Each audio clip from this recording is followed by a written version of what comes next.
All right. Good evening, everyone. Welcome. Welcome to Palm Beach Zoo and Conservation Society's fourth 2015 Leadership Lecture. We are always excited to have people come to the zoo for a variety of different topics. Energy might be a new one, but I promise you by the end of the evening you'll realize it's very connected to everything that we do. I always start by thanking our presenting sponsor, Bank of America. Great people of DOA who are very interested in the work we're doing because it's all about connecting with people, about our environment. These are really important issues. Stephanie Glavin is here. Stephanie, where are you? There you go. That is our representative from Bank of America. And Stephanie also just got a really important promotion. I don't have the title right, but Stephanie, what is it? Market manager. Market manager. She's responsible for all of these community relations type projects and relationships, and we were really pleased to have been working with you. Thank you for being here tonight. We also have Pam Roush from Florida Power and Light. Where are you, Pam? We're just with you.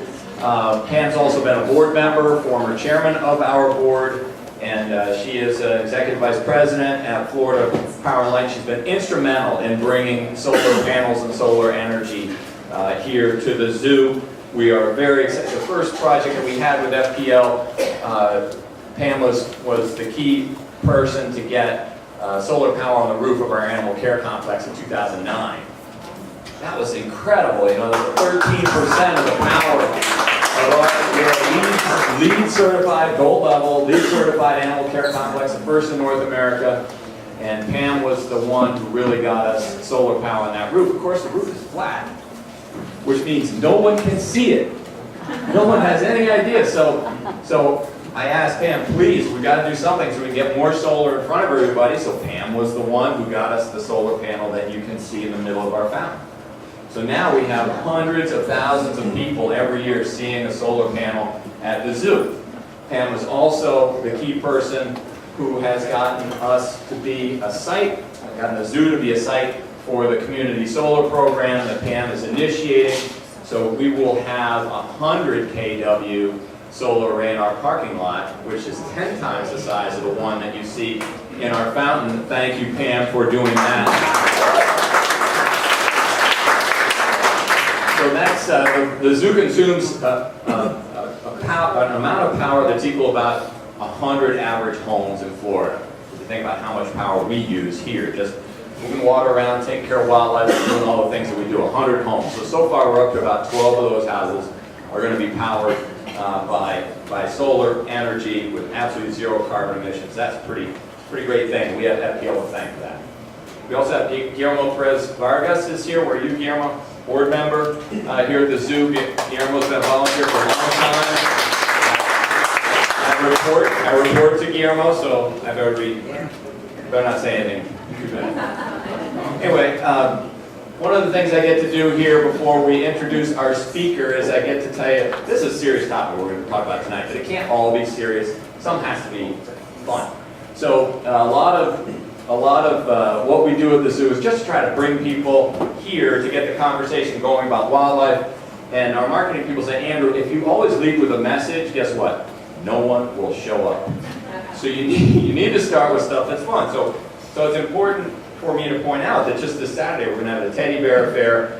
This would be our entire, I think it's our entire vet staff. These are highly skilled people who are going to be giving exams to teddy bears. So if you have a little one or grandchild or something with an ear falling off, maybe some stuffing coming out, please come. Teddy bear fair is very important. You never quite know when the wildlife conversation is going to kick in, but that's why we're here. That's why we have these events. Get it started, and we'll get the message across sooner or later. Then Saturday night is the same kind of idea, food truck safari. Well, you know, everybody loves food. I must love trucks. We figure we just throw safari on the end of it, something good will happen. So I can't really tell you what that has to do with conservation, but once again, just get people to the zoo, and our keepers will get it going from there, I promise you. Following right along, we have, what do we have? Safari nights going on Friday nights all summer long. There are a lot of kids themes here. Just bring your child out or family out on a Friday night. Just to give you a couple of ideas of the themes, we have We have medieval fest and fairy tales. There's a wildlife conservation subject. We have our pirate party. There's another one. We have a cowboy and cowgirl conservation corral, I think, and my favorite, the superheroes night. Again, searching for the conservation message. It's after you get to the zoo. Then Roar and Pour, if you want to ditch the kids on Saturday night. Roar and Pour is slightly more adult-oriented, a lot of date night, summer grilling, a lot of local craft beers coming out, a lot of live music, that kind of thing. So Roar and Pour is a good time. And then if you really want to ditch the kids for a longer period of time, we have Zoo Camp. Our director is here in the back, Kristen Saitaki, Director of Education. She said, give us your wild ones. And for moms and dads in the audience, apparently there is a manners agreement that you have to sign. So we don't really need totally wild ones. But Zoo Camp is happening. And then perhaps for us, perhaps the most significant event of the summer to the 85 people who work at this zoo will be Esther Bondareff's 100th birthday party. Esther has been our chairman of the board in the past. In the early 90s, she was chairman. She has been volunteering here at the zoo for over 40 years. And that's almost as long as the zoo's been in existence. So this is a wonderful lady, an ornithologist, and she just means an awful lot to her. So an awful lot to us. So right here in this room, Esther will have her birthday party June 11th.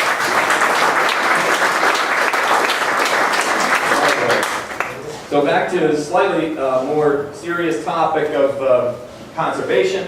This is, as I said, our fourth leadership lecture. The first one was back in January, when we talked about manatees.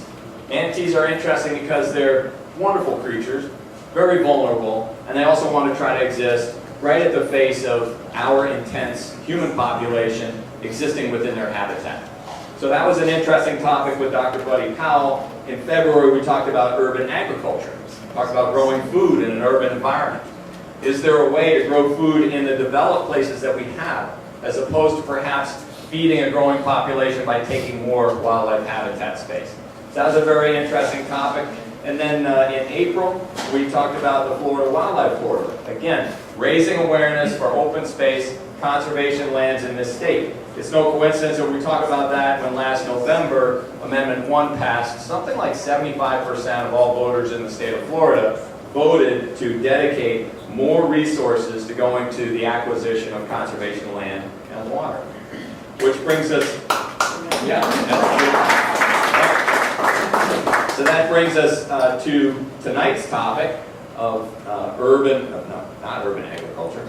Tonight's topic is solar energy here in Florida and what's going on with the solar economy. Just want to tell you a couple things that are happening here at the zoo. I already mentioned to you that there's the rooftop of our animal care complex, the Claire and Mel Levin Animal Care Complex, and there's the 10 kW solar array that's in the fountain that you just walked past. But this here is the new 100 kW array that will be going in, covering about 50 spaces, and we intend, FPL is not as excited, I think, about the flags maybe and the water cisterns and the other stuff. They like just energy. But we, of course, want to get some wildlife involved, so we're going to have some tiger shade canopies and water harvesting systems, and we're going to try to market ourselves a little bit more, which we keep working on here. But our environment is changing. Climate's changing, and animals really don't have a chance to turn up the heat or turn down the AC. And we can argue about whether or not the temperature on the planet has gone up a half a degree or 1 degree, but no one seems to be arguing anymore that it's actually getting warmer, right? So the question is, what can we do to keep it from going over 2 degrees of temperature change? If you're an animal, there's not too much that you can do in that process. And the fact is that if you're an animal on this planet, other than us, and you want to sleep in the same temperature every night, depending on how much temperature rise has actually occurred, you have to move toward the poles, north or south, every single day, somewhere between 5 and 30 feet. Nobody knows exactly what that is, but the fact is, temperature's going up, and animals have to move It's disruptive. In fact, for many species, we're realizing it's catastrophic. So that gets us to the basic question of what can we do? What should we do? What opportunities exist for us? You know, this lecture series really sort of begs the question of how do we get involved and what part do we play? You know, now we're even starting to realize that the Pope is talking about the environment, is going to issue, I think it's the first encyclical for Pope Francis, and that's going to involve the environment. So it's now clearly a moral issue and an ethical issue for at least 1 billion Catholics on the planet. So we think that's pretty important. It's as important as safari nights and food truck safari. Close. Okay, so this is these are big picture issues, and what is the Florida solar economy all about? For that answer, we're going to hear from Commissioner Ronald Brise. And to introduce Commissioner Brise, it's going to be my pleasure to introduce first Emily Maple. And this lecture series is an opportunity for us to put some people in front of you all who are very important here at the zoo, who really are what our mission is all about. People like Emily are here, and they naturally inspire people to act on behalf of wildlife. That's our mission. It's not to have food truck safaris. We have the food truck safaris so that people will come and have a conversation with someone like Emily. Emily has been at the zoo for, she'll be 8 years this summer, and that makes her, I think, only a month or so away from being the absolute senior keeper here at the zoo in terms of time. When you look at a keeper's resume, I always look anyway, at what their personal interests are, what their hobbies are. I know it's very important to share this with you all, but Emily is, in addition to being a skilled reptile keeper, a herp person, she's also a painter, she is a weightlifter, and this is what really caught our eye, she's a breeder of leopard geckos. Emily, please come and introduce our speaker.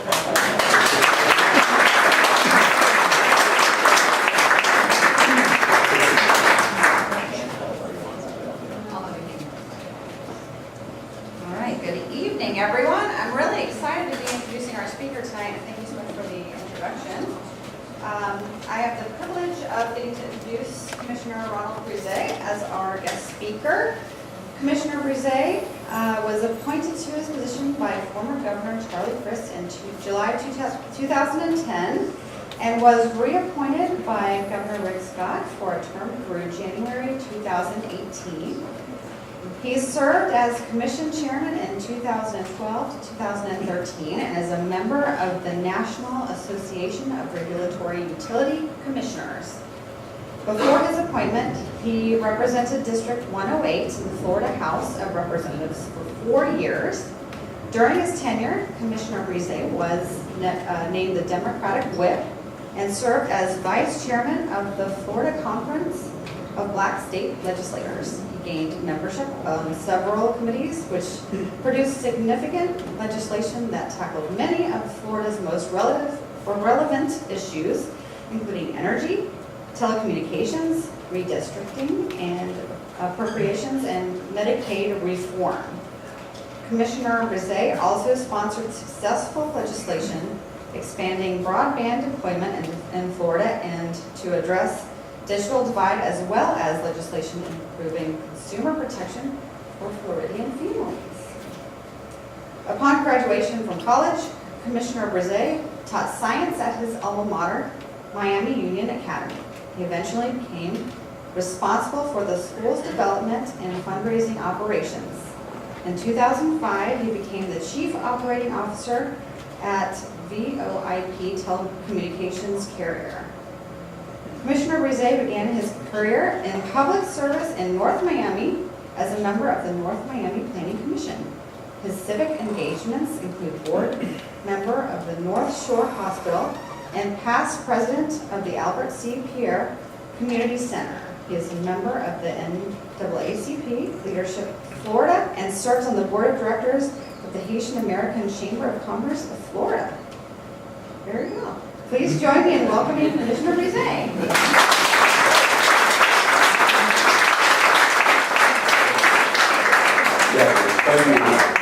Thank you, Emily. It's my pleasure to be here this evening with all of you. I have some people to thank.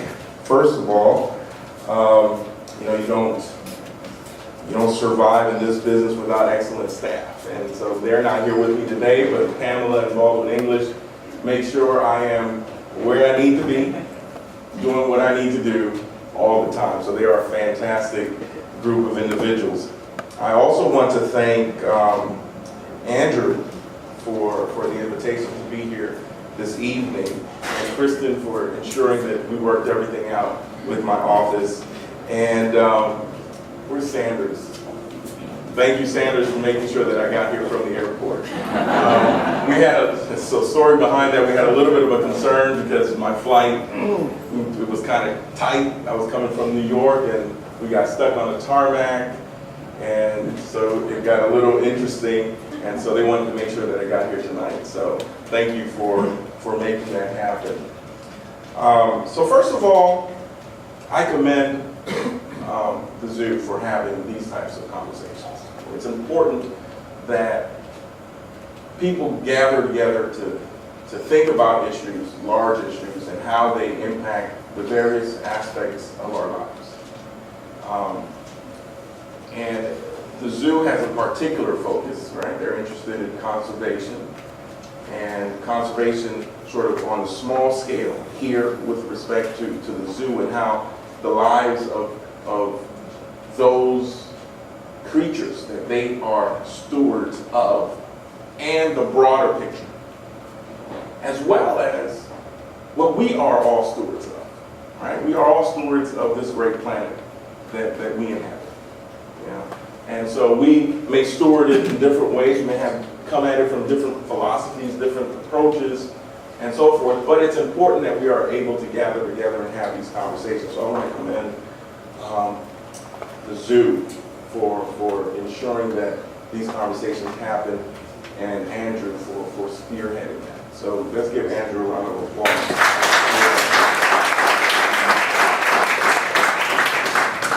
So you may wonder why do they have a commissioner from the Public Service Commission talking about these issues? And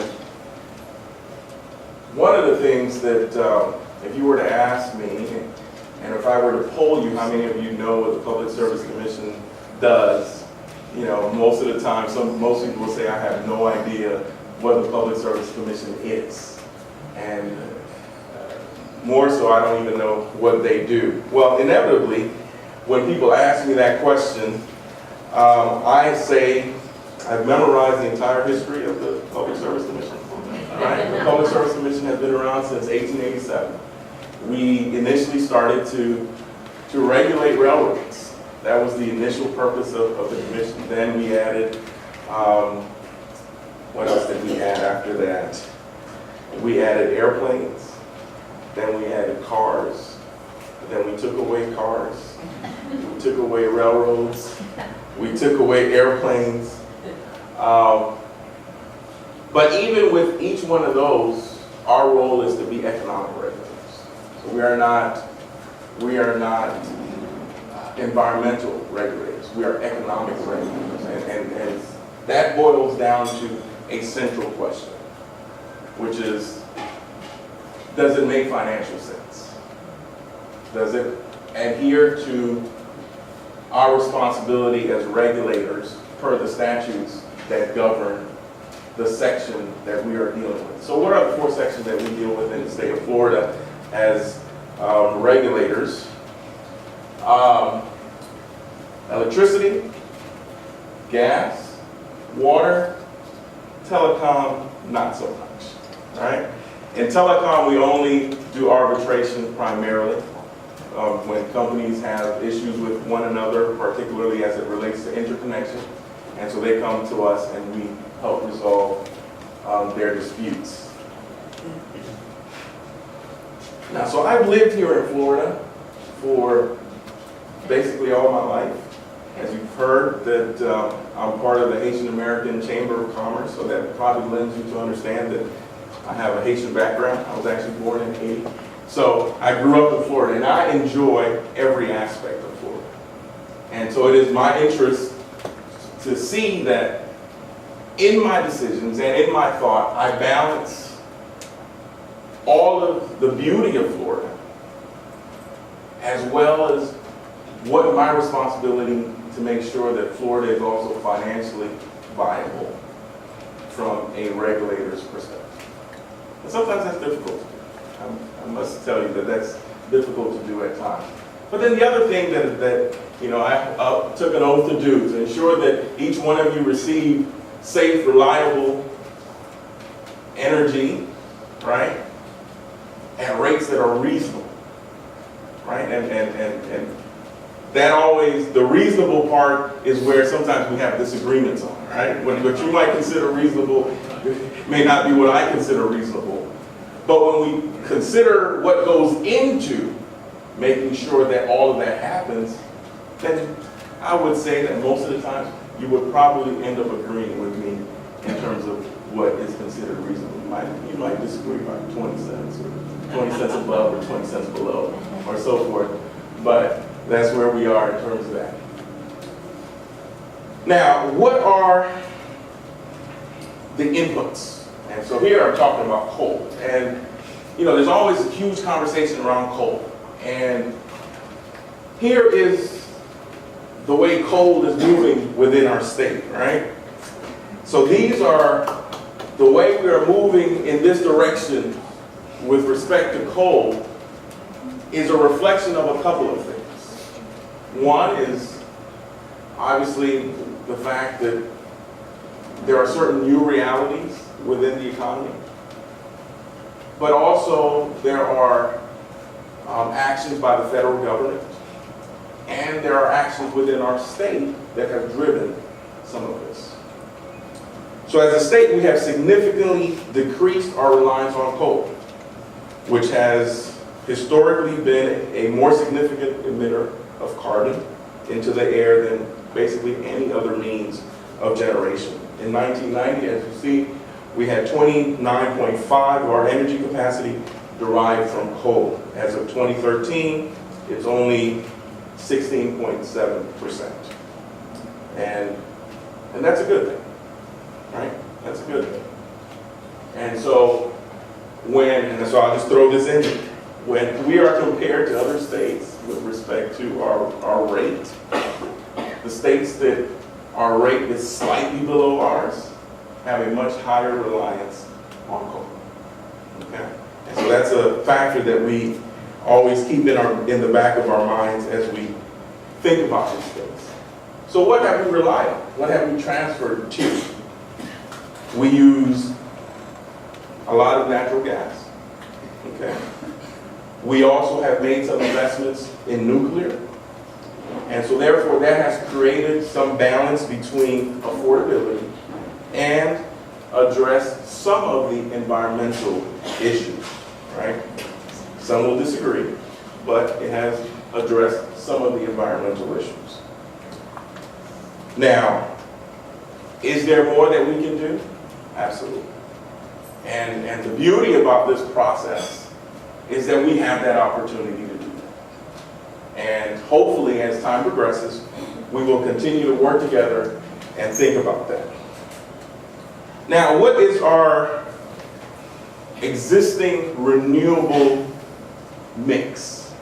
49 megawatts, landfill, gas, municipal solid waste, 390 megawatts, solid biomass, 581 biomass, hydro, 64 megawatts, waste heat, 308, and solar, 229 megawatts.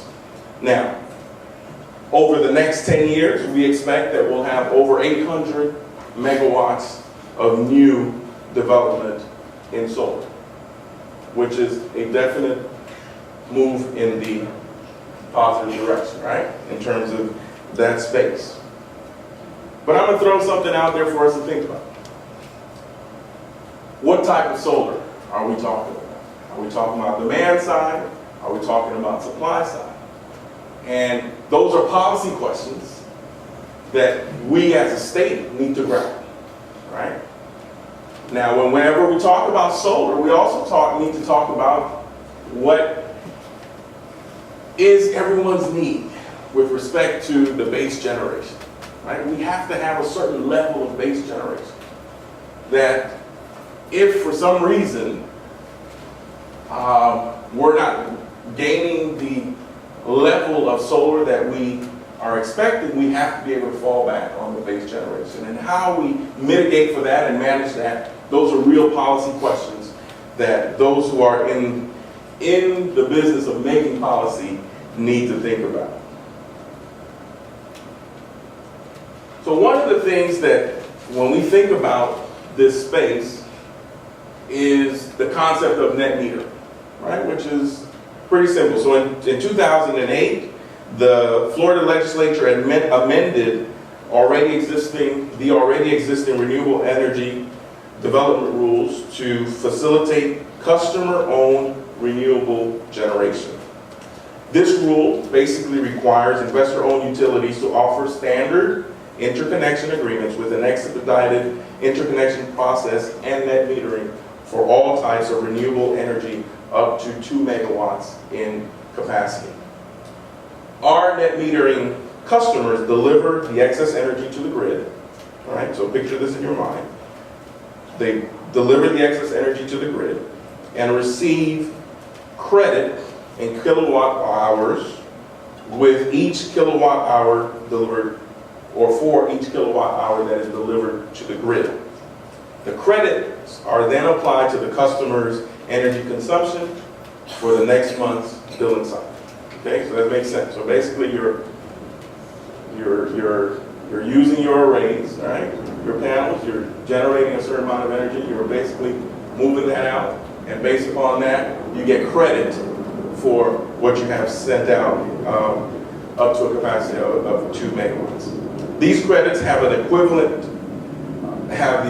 value associated to the retail rates, and the credits may accumulate for up to 12 months. Okay, that's the way it is in Florida. So in essence, a customer that purchases and installs the solar system on their property saves in 2 ways. One, primarily to benefit their own energy purchases from their utility.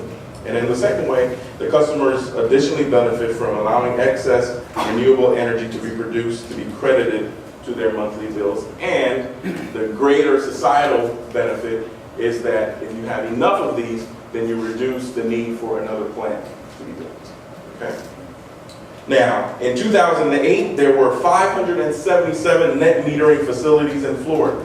By the end of 2013, there were 6,697 facilities feeding these 63 megawatts back into the grid. Okay. So we have this rebate program that is phasing out at the end of this year. Okay. And so before I go into the particulars of that rebate program, the commission is currently taking comments as to what do we do moving forward. And I will give you my personal take. This conversation is Ronald Brise speaking, not Ronald Brise speaking on behalf of the whole commission, right? So just, I forgot to make that caveat at the very beginning, so I thought this was a good place to do it. But part of the conversation I think the commission is going to have, and hopefully we'll have it in a robust fashion, is what makes sense. You know, we had a rebate program that provided us a lot of information. And we will have an opportunity to receive comments from, you know, all sorts of groups and people and so forth to hear what the thoughts are. And then we'll hopefully have an opportunity to look at the data that we have, look at the comments, and think about what's the best path moving forward. Do we continue with a pilot program that is similar to the one that we had set up? Or do we see if we could segment and do different types of things so that consumers have more choices and greater availability to do what fits what their particular goal is. And so hopefully we will have those type of robust conversations as we move forward this summer. So to date, we've spent approximately $45 million on the solar installation programs. The amount of the solar PV installed capacity during the pilot programs have been about 25,000 kilowatt hours. Now, when you do the simple math there, okay, you're talking about $1,800 per each kilowatt hour of solar power capacity. All right? So as economic regulators, recognizing that a pilot has a purpose. The pilot is to help you see how things would work and for you to be able to use that information to make good decisions moving forward. So the pilot ran its course. We've gotten some information from the pilot.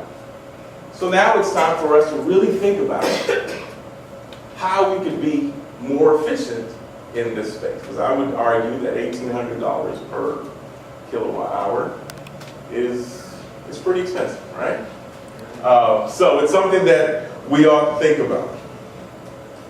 Now, in addition to the amount of money that an individual uses to go ahead and install these panels on their roof, between $7,000 and $10,000 for installation for an individual, right?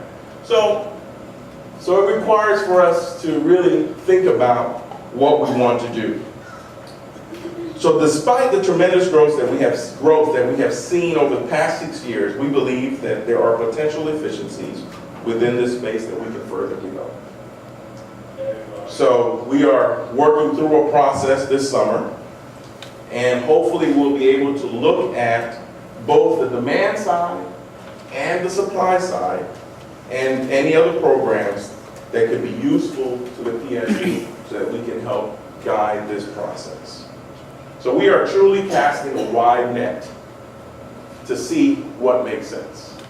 Because for this commission, I would really like to see that the options are there for those who are interested in continuing to do rooftop solar. But the option exists for the individual who's interested in community solar. The option exists for those who want to pay into sort of a solar farm, right? So that individuals have those options at their disposal. Because part of the other reality is that not everyone within the community has the capacity to pay for these panels, right? Or for these programs in any form or shape that you put it out there. So the question becomes, do I want someone who may not be able to afford these programs to subsidize those who are have the capacity to pay for these programs? So these are some of the intricate challenges that we face as economic regulators. Now, you may say, well, if you have these programs in place, and even though the individual who may not be able to afford any one of the programs, but they may reap a benefit from the overall, right? So those are concepts that hopefully through this process we will be able to explore as well.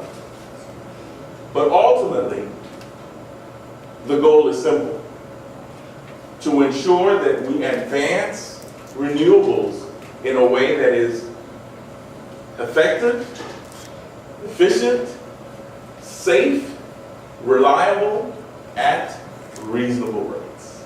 And that is my job as an economic regulator. Now, in 2005, the legislature enacted Section 366.91, which requires regulated utilities to continuously offer contracts for purchase of renewable energy at rates which do not exceed avoided cost within the next 10 years, or at a minimum of 10 years, right? A utility's avoided costs are the incremental cost of the utility of electric energy or capacity or both, but for the purchase from co-generators or small power producers, such as other utilities, would generate itself or purchase from another source. So for example, if a utility knows that it needs to increase its capacity to generate electricity by 500 megawatts, and it will cost them, say, $1 billion to build that natural gas plant, for example, they are required to offer renewable energy generators the option to provide the needed capacity at a rate lower than what the utility would avoid by not having to build that plant, right? So in essence, if you're going to provide the same level of energy, right, we need to be able to do it at the same rate or lower than we would do it at building our own plant, okay? And so that is sort of the avoided cost rule. And that's something that not only Florida, but it's in most states as well. So these standard offer contract situations are relatively routine at this point. It happens all the time at the commission.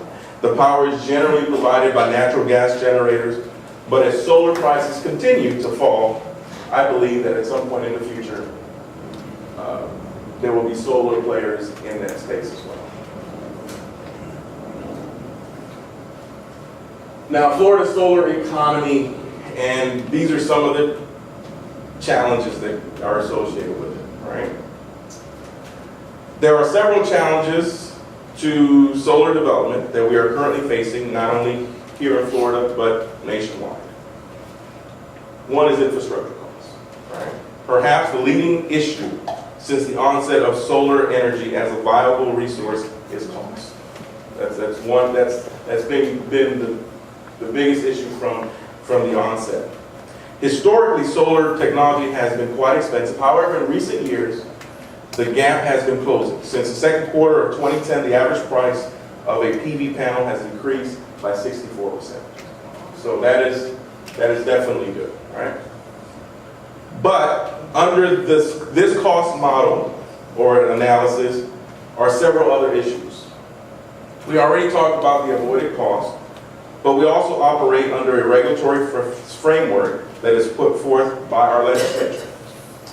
Plus, there are financing challenges that touch on subsidization and other issues. So all of those issues, as we consider solar and increasing the solar economy, all of those factors have to be thought about. And many of those require legislative changes or policy changes, okay? And so those are realities that we have to think about.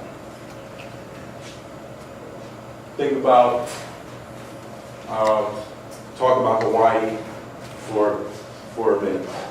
In Hawaii, for example, the installation of rooftop solar power units have been robust. You know, if you know anything about Hawaii, there's a lot of solar installation. Hawaii is the second leading state in solar power generation. A recent New York Times article highlights some of the challenges that consumers, regulators, and utilities face when managing the growth of a solar energy generation. And so I always believe that you can learn from others' experience, and so here, this is why we're using this as a case study. Some of the points that are brought forth by this article include challenges in upgrading a system that was designed for the flow of electricity to be in one direction, right? Now, we may not have that same issue to that same degree, but that is something that we would have to do a full assessment of. The second issue is shifting the burden of cost from those receiving credits to those not yet receiving solar power. So while one customer may pay $18 per month for service, their neighbor is paying $400 for service per month. This is specifically a challenge in Hawaii, but we haven't heard arguments about that type of subsidization in Florida. But we have heard some levels of arguments regarding subsidization here in Florida. The third issue is, what is the appropriate cost or credit to pay consumers or customers for their solar energy that flows back into the grid? The amount needs to be sufficient to incentivize the customer, while at the same time providing enough cash flow for the utility to maintain the grid and also remain profitable. As stated before, in Florida, our net metering customers are credited at the prevailing rate. However, some believe that these credits should be based on the peak rate, right? And that's a valid question, but that's a question that we would have to explore, whether that's truly fair to the system. Which means that higher credits for customers, but also less support for the grid. Okay, so those are realities that we need to think about. So just to put it in perspective, the national rate per kilowatt is 11 to 12 cents. In Hawaii, it's 25 to 36 cents. Okay, so these are realities as we think about these policy pictures. What do we really want to do? And how much do we want to pay for what we want to do? Okay, so these are the points I went over. Now, this is a map of where the concentration of solar is in our nation. Okay? Okay, and this is NREL. Okay, so this is the National Research Labs, or National Renewable Energy Laboratory for the Department of Energy. And so you can see where the concentration is, right? And you can see where the concentration is not as high, okay? So part of the other challenge is really the environment, right? That's the other reality, okay?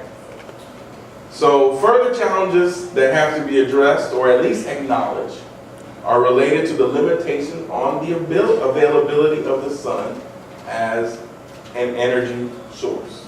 Okay, so we have to come to grips of what the reality is and how much hours during the day do we get, and so forth. And this is not meant to be a knock or whatever, but we have to think about it in real terms. So this map of the National Renewable Energy Lab from the Department of Energy shows that the concentration of a solar resource in the United States is in certain parts of the country more than others. Now, of course, we are the Sunshine State, okay? So I will not say that we're not the Sunshine State. We are the Sunshine State. But our sunshine sometimes is clouded, right? All right? And it's clouded sometimes either by showers or it's just simply cloudy. So part of that so we have to have a real assessment of what our real capacity is and how much, if we were to run at full capacity, what are the economic outflows from that? So if we're going to make policy decisions, that's how we move forward thinking about policy decisions. And so then we think about which approach is better, or what combination of approaches make more sense for us here as a state in Florida. The other reality is that we also have to think about the storage component, right? Where are we in terms of the technology with the storage? Because if we have really strong capacity during certain times of the day, but individuals aren't using energy at that time of the day, but if there were a way to store that energy, then it would go a whole lot further. So these are things that we need to think about as we move in this process. So what am I saying to you this evening? I'm basically saying that as we think about this space, we think about the solar space, that there are endless possibilities for us here in Florida. There truly are. But what needs to happen is that we really need to come together and come up with a cohesive, thoughtful approach as to what we want to do as a state from a policy perspective, how much we're willing to pay for that policy direction that we have selected, and then move into the implementation phase. Ultimately, that's what we need to do. And hopefully, individuals like you who are interested in this space and in these topics could use your sphere of influence to engage after you have educated yourself on the array of information that is available, and ensure that as you add to the dialogue, that it's instructive and it considers what is extremely important. Now, I will say this. The biggest driver of our economy is the Public Service Commission. All right? Some would disagree. But you cannot, we would not be in this Zoom this evening were it not for the Public Service Commission. There are lights, there's water, there's telecommunication services, and there's gas that's provided. And so if the Public Service Commission was not doing its job the way it's supposed to be doing, none of these services would be provided in a way that people could use them. So behind that, there are companies that provide the service. And so those companies play a role not only in the provision of the service, but also in ensuring that they support the efforts within the various communities that they participate.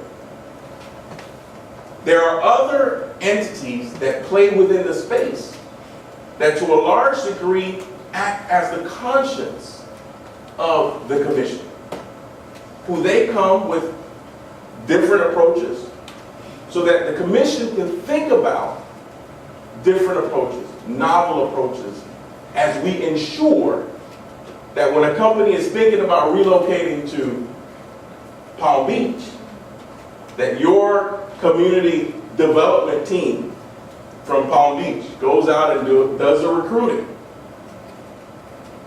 That when they come, that they can afford to provide the service that they want to provide as a company. One of the first things they look at is, can I afford to run my business from an infrastructure perspective where I'm moving towards? And so that's part of the role that the commission plays in all of this space.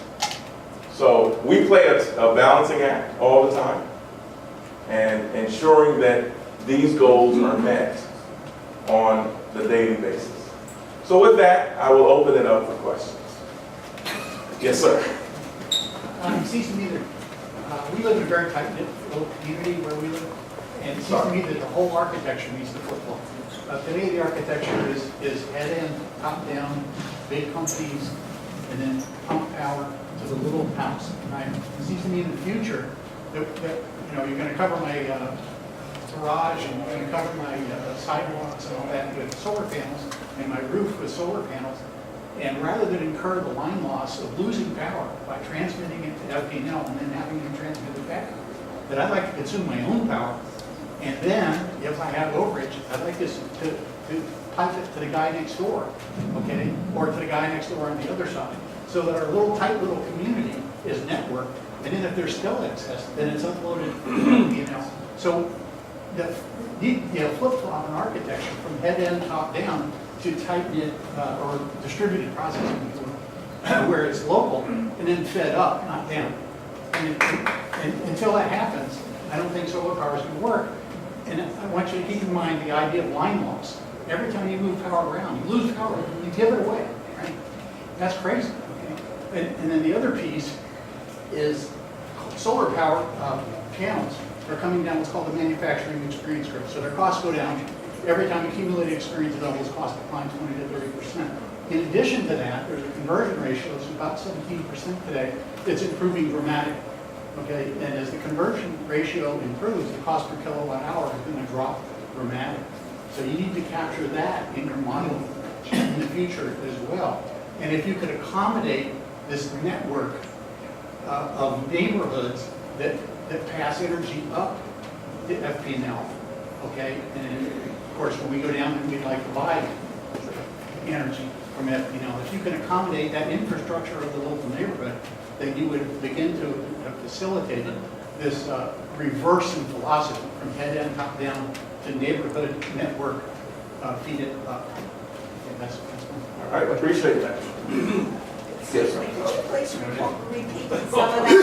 A lot of us didn't get to hear it, and it sounded very worthwhile. Yeah, we need a mic. Okay. Sorry, I tend to talk too fast. The thought process is today we have a top-down, what's called head-end. That is, there's this big electrical farm that feeds electric down to people's homes. In the future, particularly with solar power, you're going to cover my driveway, you're going to cover my sidewalks with solar collectors, you're going to cover my roof with a solar collector. In fact, I'll do that myself. You don't have to do it at all. I'll do it myself. But there's something called line loss. Every time you move electric power anywhere, okay, you're going to lose energy. Just give it away. I'm saying I would like to consume my own energy, right? And then if there's overage, I'd like to pass it to the guy that lives next door to me in all four directions. So that requires a change in philosophy from the top down to bottom up. And it's that change in philosophy that it's hard to do politically, okay, but it's necessary to do.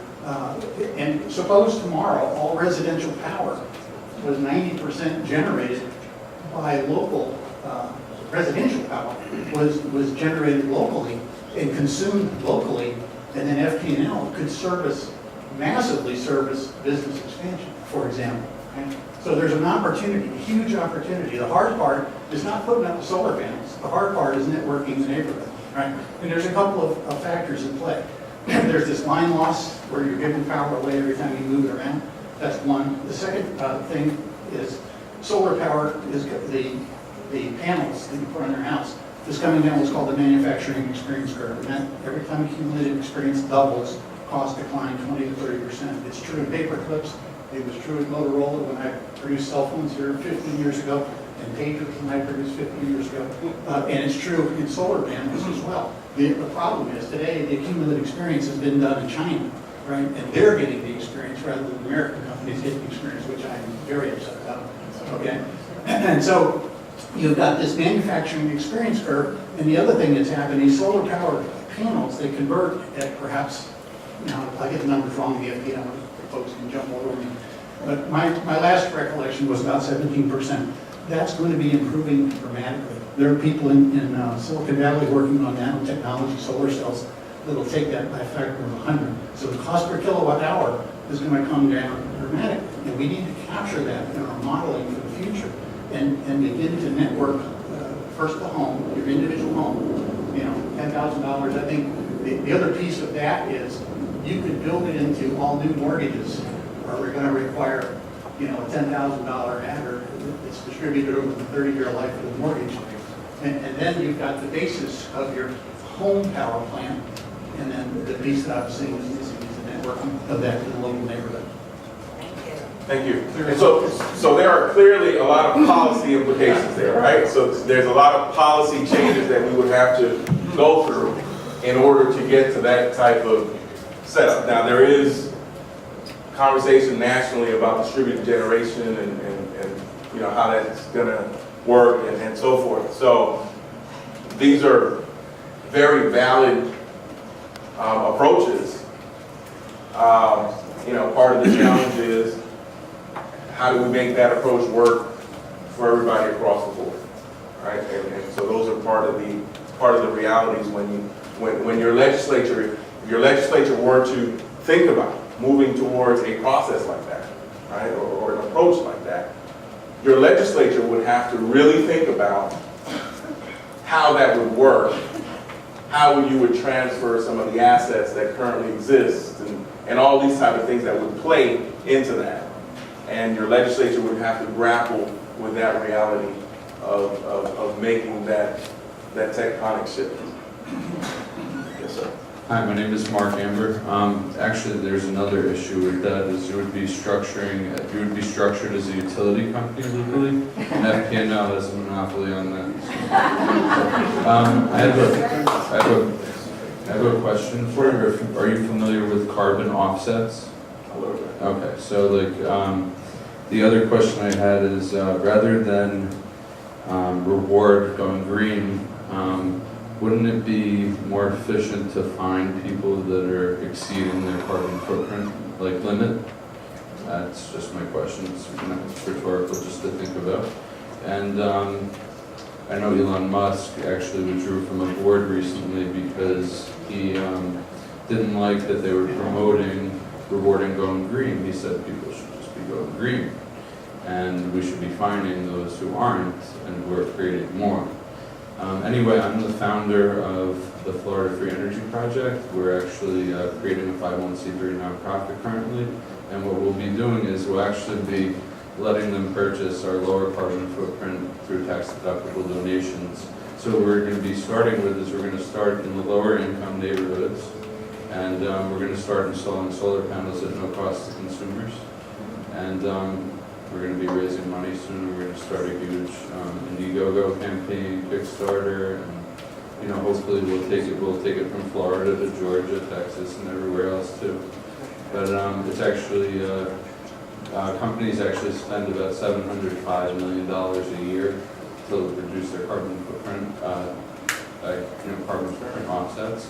So there's a lot of funding there available that we could be taking advantage of. And if anyone wants to get on the waiting list, come see me after. We have free solar panels. And I had one more question. Sure. So as of now, FPNL is currently subsidized by the state, from what I recall. In what sense? They receive a lot of money from the state. I don't know how accurate that is, but go ahead. Okay. Well, the CEO currently makes $33 million a year. Yeah, that's not a subsidy from the state. No, that's not. The state, from what I remember, does give that P&L a certain amount of money every year to stay afloat, which is why they do not. No, I'm not aware of the state giving FPL any money, at least from what we do, okay? FPL, from my perspective, and as a commissioner, they come and they provide service. They come before us and ask for either rate increases or decreases depending upon what's going on, based on the fuel, or if they need to build a new plant and so forth. And we go through a process. And that process includes many different people. And so just to give you a 5-minute run through of how that process works. So a company, Acme Power Company, wants to build a plant, and they have to justify the need for that plant. So that's the first thing that happens. Then they have to go through a rate case, and in that rate case, they provide what we call the minimum filing requirements, and they put all that information together. Once all that information is put together, we do what we call a pre-hearing, and all the parties that are engaged and involved in the process, we set out dates and what information can be used, what information can't be used, and so forth. There are depositions that occur of people top to bottom in the company, the information that is gathered. The commission gathers information, the Office of Public Counsel then gathers information, and they mount their case for what they think is reasonable or not reasonable and so forth. Other interveners mount their case of what is reasonable and what is not reasonable. And ultimately what happens, we have a hearing. And at that hearing, we have witnesses that are provided, and everyone can put up witnesses. Cross-examination occurs and so forth. Information then comes into, the record is built, and after the record is built, then our staff goes through the record. Ultimately, our staff then determines what they feel would be the appropriate recommendation. That recommendation then comes to the commission, and the commissioners go through the recommendation item by item and determine whether what the staff has recommended is appropriate or inappropriate, and the commission makes adjustments as necessary. So that's the way that process works. Now, the commission at no point says we're going to provide a subsidy for X, Y, or Z to any utility here in the state of Florida. Okay, just making sure. And so I'm here speaking as a commissioner on behalf of myself as a commissioner. So I can only speak to the facts that I know from the commission. And so from that perspective, within the realm of energy production and energy servicing, FPL, from my knowledge, does not receive subsidies from the state. Commissioner, a question. Other than coming to the Palm Beach Zoo and Conservation Society to express your opinion about how solar could be advanced, what would be your recommendation for the best way for people to get their ideas out there and be heard as maybe something other than driving to Tallahassee and meeting with a commission? So one of the things that when I was chairman of the commission, we tried to make ourselves a little bit more visible, sort of around the state and more accessible. And so Chairman Graham, who has become chairman again, has continued that same concept. So we have a Twitter feed and all of that. And so what I would suggest to people is to get plugged in to the commission itself and find out what are the proceedings that are coming before the commission. And if there are things that interest you as we're going through the process, then engage with them. You can communicate with the commissioners. You can communicate with the commission on different things. Now, when we, for instance, several years ago, I want to say 2 years ago, there was a rape case. Was it 2 or 3 years ago? 3 years ago, there was a rape case, correct? Or was it 3 years? A rape case. Look, we did 10 hearings, 10 public hearings. So we went across the area where the footprint of FPL, and we were here, listening to what people had to say about the various things. One thing that we hope to do more of is as different issues come up and we're seeking comments, that we want to use technology a little bit more so that we can gain some of those comments from the general public as well. But it requires a certain level of engagement, and that's the reality. I used to say, and this is going to sound a little crude, when I was a representative, if you didn't vote, do you really, obviously you have the right to protest and disagree with me, but you had your opportunity to select whether I'm going to serve you or not, right? So please come in and talk to me and let me know what your thoughts are, but don't sit on the sideline and not share with me what your thoughts are and expect for me to be able to read your mind and know that that's what you were thinking. Okay? So let's be engaged in this process and ensure that we communicate our thoughts and our needs in this space. Now, one other thing that we can all do that is very simple. We're all interested in our environment. when we leave the room, turn off the light, all right?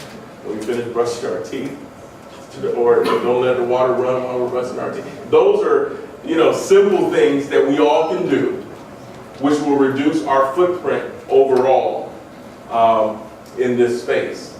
And we can do that without reaching out to anybody. But, get a sense of what we're doing at the commission. Check us out at the Florida Public Service Commission.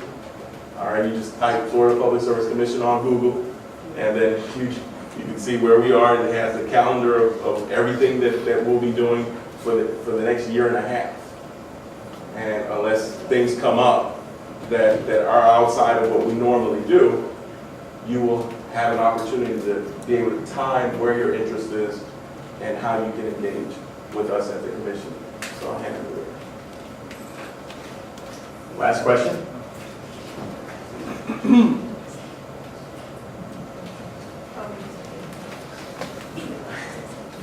I have a really quick two-parter, thank you very much. If, or I should say when you become king of the universe, if you could look back and say 50 years from now, I hope that the United States uses blank energy this way, this source, and this is what it's going to be. That's the first part. And the second part would be, what do you think is the biggest obstacle to that utopia of yours? Is it the science and engineering? Is it the fact that we just don't like change? Or is it the fact that there's energy companies that own coal and want to use that first? What would you say? King of the universe. That's a good question. If I was king of the universe, I don't know when that's going to happen. But, so I'm going to answer it this way. I would hope that people can select what form of energy they want to use, and that there are credits or penalties for making choices, but that there is also a thought about ensuring that the system is reliable. I mean, that's one of the biggest things, is ensuring that the system is reliable all of the time. And so part of the use of emerging technologies is always a question of reliability and plugging in to what you currently have, right? So if I were king for a day, I would love to be able to say, today, or not today, I have an interest in this form of energy, whatever it may be, whether it be nuclear or whether it's coal, if you're that person, if you natural gas or solar or whatever, I want to be able to plug and play. And whatever it costs for me to plug and play in that space, that you have an infrastructure that regardless of how many of me select to go to coal, how many of me select to go to solar, how many of me select to go to nuclear or whatever, that it's not going to disrupt the grid. So that when you need surgery, your surgeon isn't counting on the backup generator that's relying on the natural gas so that they can perform the surgery. So that we're not making a leap without making sure that all the steps are taken in between. So I don't know if that fully answered your question, my question to you, but from a philosophical perspective, that would be my response. And what do you think the biggest obstacle to that is? I think the biggest obstacle is interplay between the various technologies and not knowing how to manage that full transition, right? How to manage the full transition from what we know works to what we're not sure how it's all going to fit in together, right? And those are some of the realities that exist. I mean, part of it is, as you transition to certain types of renewables, who ends up paying for that grid, right? And all of that. Those are factors that's playing in. So. Yeah.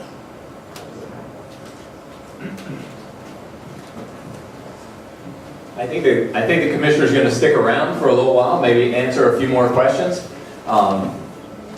You have a quick one? I do, and Okay, go actually, ahead. it's a statement and it is a question. And I want to say thank you to the zoo for hosting this tonight. You're And welcome. thank you for having that outside and to FPL as well. It's been kind of a tough situation right now. But my question is, what has the impact been on the zoo for that fine piece that you have put out front? And my second part of the question is, are there other areas of public interest like zoos throughout the state of Florida that are also benefiting from the incredible opportunity that they have with the solar panels out front? What's the benefit to the zoo for having the solar panels? That was your Do question? you see a big difference since you have it out front at this point, or is it affecting you? How many megawatts are coming in? And what do you see the difference since you put it out there? All that we really like about it is that those panels are providing power to us with absolutely no emissions. That's all it is. And we're just trying to say what technology is available that we can afford, that's reliable. It's really important issues, right? Because when the power stops, all of a sudden, you're not so sure you like solar anymore. But that it's reliable, that we can afford it, and that we aren't releasing carbon dioxide in the process of using it. That's the whole thing. Just trying to minimize that blanket, because that carbon is absorbing and retaining heat so darn well. It's not, people call it pollution, it's just an element that's doing something, and if we just put a huge concentration of it out in the atmosphere, causing problems for wildlife. So for us now, we have 2% of our total energy use being produced by solar here on site. So we're really excited to put this new array out in the parking lot, which will be fed out onto the grid, but most importantly for the zoo, it's providing exposure for people to see that this is available. It's available as a community solar program initiative that you can sign up for that. That's the real goal. That's what we think is good for wildlife, good for all of us. And thank you for that. I think that's great. You're welcome. Thank you, FPL. Thank you, Commissioner. The other thing I was going to say, if you were king for a day, I mean, you're a pretty big guy. This is a tall fellow. He's kind of imposing. I usually have to look up at the speakers that we have here, but you're very approachable. And it seems to me like anyone in this room could ask you any question at any time, and you'd be interested in what they have to say. So I think for our public officials that's a really important aspect for us to move forward, do the right thing for our own species and for all the species on the planet. We have to stick together. We have to work together. I think, let me answer your second part. Yeah, where else have we seen things like that? So you have on the northwest coast, you have some installations that have recently been approved on some military bases. Okay, and so those recently came through the commission. You have some installations that are occurring in the Tampa area, at the airport and a couple other facilities and so forth. So there are partnerships that are budding across the state, and we certainly hope that there'll be greater or more partnerships like that that have a very specific focus that we can all learn from those experiences as well. Awesome. Thank you. So I think on behalf of the zoo, let's give Commissioner